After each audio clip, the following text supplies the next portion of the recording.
Hey guys, so I apologize for the weird coloring in this picture, in this video. So in today's video, I wanted to talk about my appointment today with the physician assistant or PA from the bariatric surgeon's office.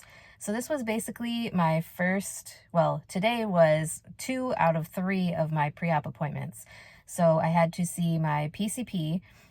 I saw him at 10:30 this morning for basically a pre-op clearance visit where we did like an H&P, which is a history and physical, where he basically was clearing me for surgery. I didn't have to do an EKG because I've had one within 6 months. I just have to do a few labs, and we're going to wait until next week to do those because we want to do my liver enzymes at the same time, and since I do that every month, we figured it would be good to get that done so then I don't have to worry about trying to get labs done shortly after having surgery, because I had them done on May 30th and June 24th is my surgery, so it'll be like a week after surgery that I would need to get my liver enzymes tested again. For those of you who are unaware, in March of 2024, my liver enzymes were severely elevated and I ended up in the hospital. So that is why monthly now we keep tabs on my liver enzymes through a panel of liver function testing. So basically, that went fine. I went home after that appointment, and at 2:30 this afternoon, I had a telehealth appointment with the physician assistant, like I said, from the bariatric surgeon's office.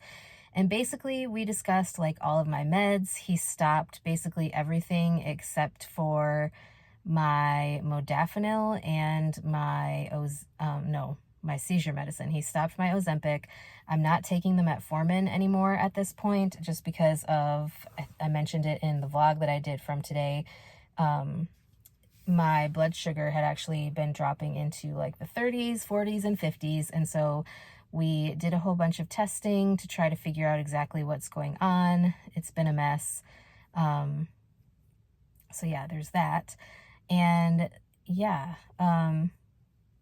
other than that, we went over like the pre-op diet, the post-op diet, kind of what to expect when I'm in the hospital. He said that I would basically need to stay at least one night, and as long as I am able to like drink liquids and protein, I would be able to go home the next morning. So basically, he said that after my surgery, I will need to be walking around. So he said bring pajama pants and some slippers or shoes of some sort so that I didn't have to wear the little like grippy socks that the hospital provides.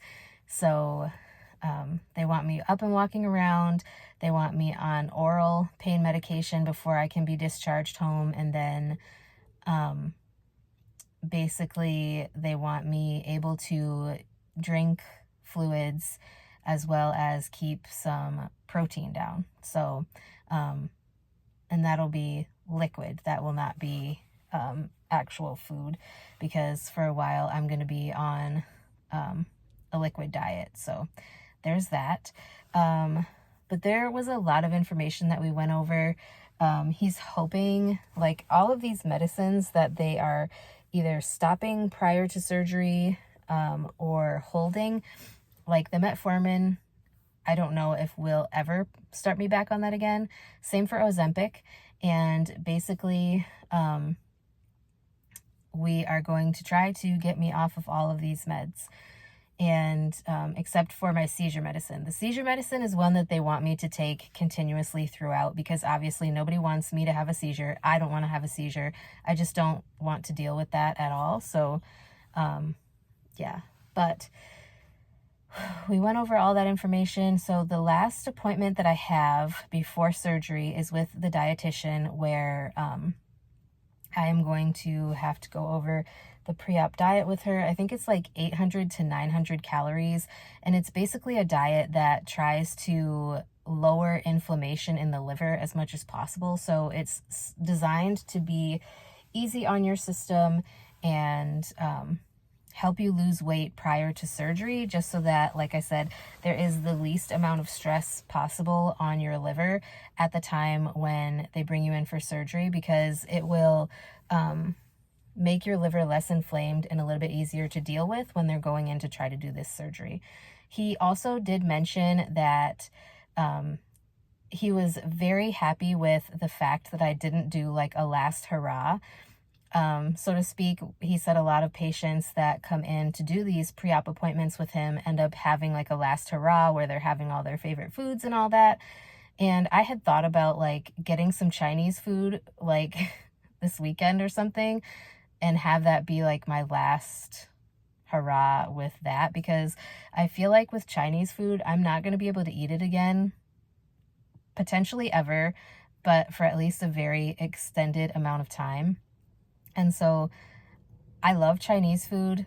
Like, I just think that it's a very unhealthy way to look at things. Like, it's a last hurrah with your favorite foods or whatever, because like you're living in that unhealthy headspace with food, and I don't want to be that person. You know, like I don't want to be living in the unhealthy headspace and just like, I don't know, throwing everything out of whack just because I really want Chinese food one more time before I can't eat solid foods anymore for a while. I also ordered a bunch of different protein shakes. I got some from Quest and I got some from Premier Protein. So when those come in, I ordered them from Target actually. And when those come in, I will show you guys all the different flavors I got. I also found some recipes from I'm in a few different bariatric recipe groups, and there's some people who are very soon post-op, like shortly after having their weight loss surgery, who have tried using like the water flavor sticks that I use for my waters. They've tried using those with vanilla proteins. So like there was a lady who had a creamsicle recipe, and she used, I forget which brand it was, but she used an orange flavor, like a flavor packet, and she mixed it into a vanilla protein shake, and she said it tasted just like creamsicle. And so I've thought about trying a few of those. Obviously, I don't want to mess with too much, like especially shortly after surgery, but eventually I want to try some of those flavors and little like protein recipes that people have recommended. It's been very helpful to have these groups on Facebook that I can find people who have gone through these surgeries. And of course, I can also ask my stepsister, because she also had weight loss surgery not that long ago. So there's that as well. But I don't know, I'm super nervous, but also very excited to be able to do this surgery. I know, like, I have talked about this for years as a potential in my life, and I just want to share every little minute of it because I feel like it is so exciting that this is finally happening. And so, yeah, I just want to stay on track and have everything be how I want it to go. So yeah, I have one more pre-op appointment, and that is this Wednesday. Today is Monday, with the dietitian. And I assume that after this weekend, I will be on the pre-op diet, because like today, as I'm filming this, is the 10th, and my surgery is on the 24th. So it is quickly approaching, and I'm just super excited. The one thing that I'm really worried about though, like post-surgery and even pre-op, like, is carbonation. My weakness is sparkling waters. Like, I love sparkling waters. Like, even when I was in the hospital with all my liver stuff, my mom brought me in some flavored sparkling water from Meyer, I believe it was, and it was so delicious. Like, that was the one thing that kept me going, I feel like, when I was on the liquid diets. And knowing that I can't have any sort of carbonation after surgery makes me nervous, but like I am willing to do whatever it takes to make my surgery a success.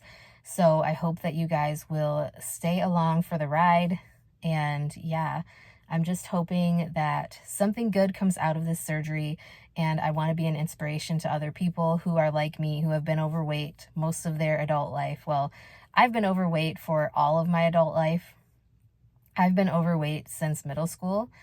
and different pregnancies and everything.